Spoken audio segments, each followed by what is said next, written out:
All right. Peace and greetings, YouTubers. Lee Daniels, if you don't give this man his money, like, what you doing, man? Side note, my eyes are a little red, but I promise y'all I am not high. Literally, because legally I can't be because I work with children. I literally just took one of those really long naps. Like, it was a good nap, too. One of those naps where when you wake up, you don't even know what day of the week it is. You don't know where you're at. It takes you like 10 seconds for your brain to catch up with your body. It was one of those naps. So I'm like, whoa, okay, all right. But anyway, I don't know if you've seen this story, but apparently Lee Daniels borrowed $2 million from Damon back in the day, and it was pretty much like some seed money, so Lee Daniels could, get his stuff off the ground as far as the movies and the production and everything like that. And as we've seen, that seed has flourished into a really great $100 million empire that's composed of movies and production and television shows and all of these great opportunities for a lot of people. And so Damon Dash is like, yo, man, you can run me my money now. I gave you $2 million and I ain't heard from you. Where's my money? And so really quick, I'm going to play a piece of the video so we can, discuss, and then we'll come right back from there.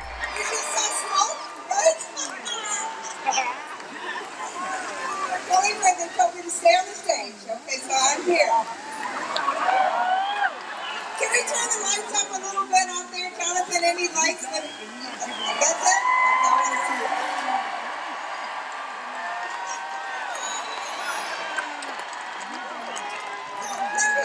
I know there's usually a curfew here that tell you to get off the stage, but here's what. I broke my ankle. That's why I couldn't move around, guys. Could you see I couldn't move? I was doing lots of hand movement.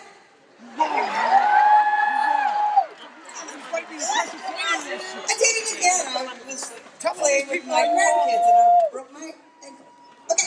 All right, so I want to move the energy in the room right now. I want everybody hands in the air. We're going to do reach out and touch with this beautiful, incredible orchestra. Okay?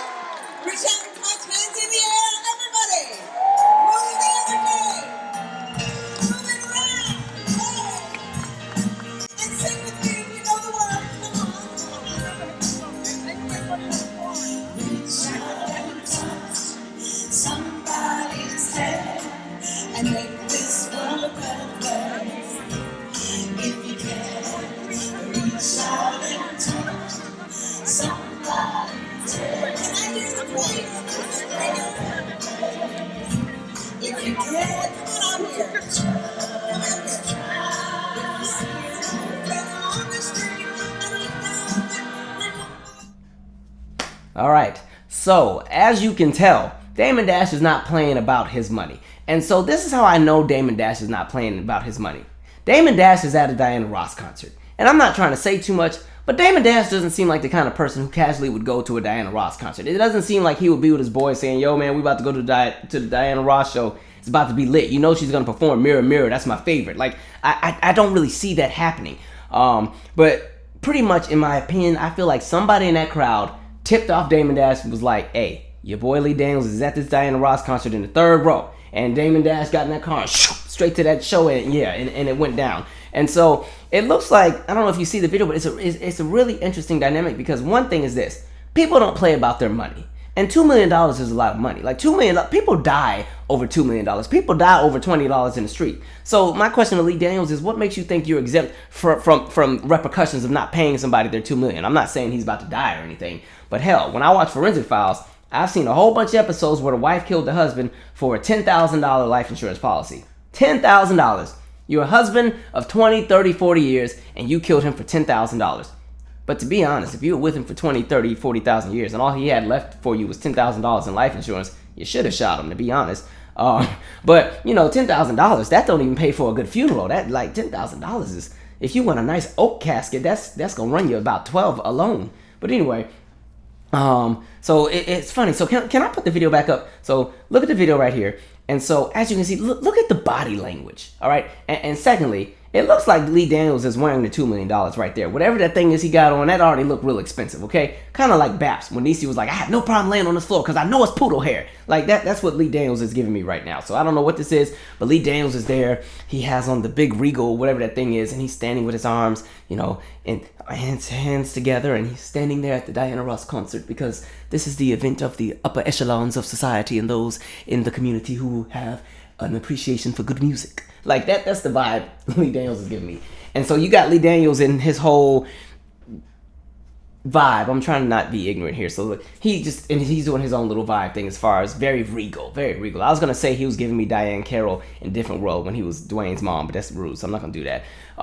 And so you got him giving that, and then you got Damon Dash. And look at Damon Dash's body language. Damon Dash, see all of this right here with his hand moving. This means that I don't care where we're at. All of this regal, code switching, try to put on our best behavior for the masses is out of the window, and you and I can scrap right here, right now. We don't even have to go to the parking lot. Why? Because Diana Ross doesn't even have security at her concert like that, okay? Because Diana Ross, pretty much, her concerts are not an event where things like that are going to go down. To be honest, Diana Ross probably hasn't had security at any of her concerts since the 70s, back when Florence Ballard's cousins used to be in the audience. That's about it. And that's really because them cousins were ready to handle some stuff probably. But at this point, Diana Ross's concerts are not even that kind of event. And so looking at the body language, Damon Dash is not having it. And the funniest thing is, as you look at Lee Daniels and he's talking, he's kind of just like, yes, I was wrong. I'm going to give you your money. I'll give you my phone number to call me. Listen. And really what that was is Damon Dash, or Lee Daniels really could give two issues or his words about what Damon Dash is talking about.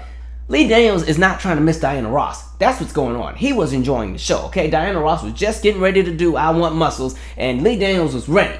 And now all of a sudden he got to sit here and hear Damon Dash interrupt his show. I'd be the same way if it was a Nas concert. Like, do not talk to me if Nas is performing Nas's Light or Second Childhood. Those are the two songs where I'm in the zone, and those are those two of my favorite songs. Do not interrupt me at the show. If I'm at like a Janet Jackson concert and Rhythm Nation is going on, I need all of that. I don't want you to distract me from anything. No, I'm not taking no selfie. I'm not taking your picture. Don't act. If you're in front of me, don't put up one of them stupid signs with the "We love you" and the big heart. Put that crap down, man. So that's where Lee Daniels was at the moment. He was really enjoying his Diana show. And so like Damon Dash was like, look, I don't care what it is. So yeah, somebody tipped off Damon Dash and Damon Dash showed up at that concert. Lee Daniels was not ready.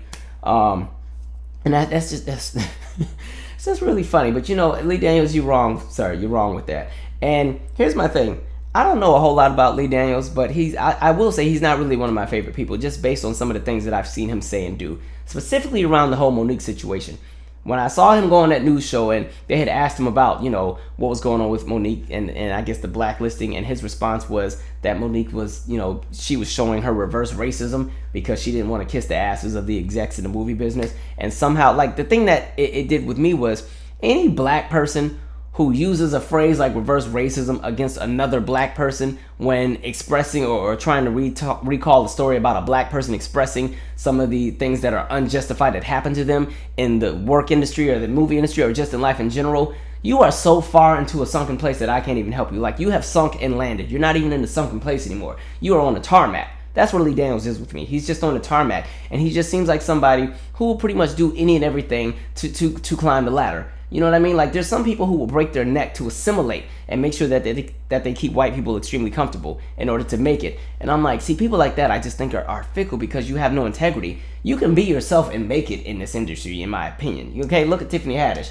I mean, it may not, some of you guys really clown her and think she might be doing too much, but she is unapologetically herself, and she done made it. And then you have other people who are kind of like, no, we have to kiss a lot of behind, and yes sir, yes ma'am, how high do you want me to jump? And Lee Daniels just seems like a how high do you want me to jump kind of person.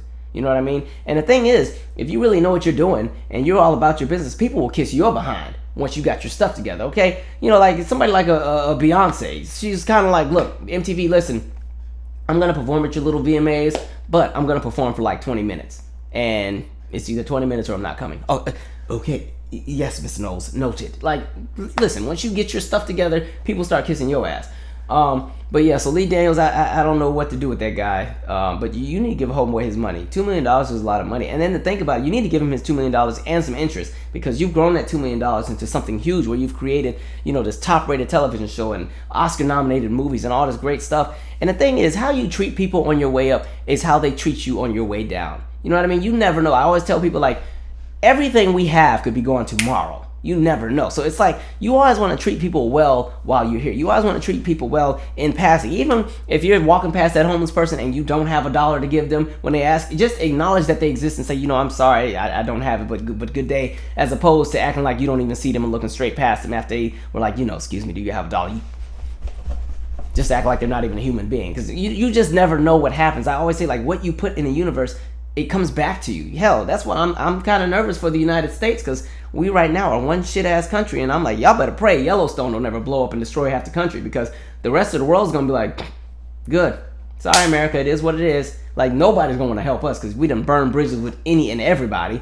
Hell, we gonna start burning bridges with other planets. The moon's gonna have a beef with us. Donald Trump's gonna have a beaf with the moon. The moon's just not shining bright enough. Let's blow it up. But anyway, give this man his money, sir. Can we just run that clip again one more time? Just look at Damon Dash's body language. Look at the body language. That is something. You need to give me my money now, okay?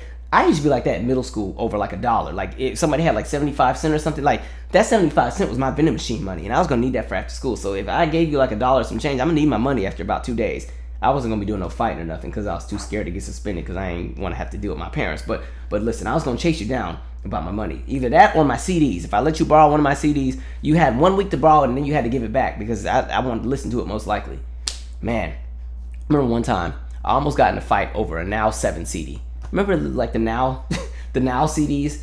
Don't judge. That's probably the corniest album I could have named. But yeah, somebody borrowed my Now 7. I don't even remember what was on it, but there was, God, what was on it? I don't know. But this close to getting in a fight one time because they had my CD and was trying to act like they didn't have it no more. And I'm like, you need to get it because that crap cost $17 at Target back when CDs actually cost money and you bought them. But anyway, this video is long. Give this man his money, Lee. By the way, Monique is probably having some good sleep every night right now. Between that Tyler Perry video leaking or that conversation that she leaked and then this mess, she's having a good week. Anyway, I'm out. Subscribe.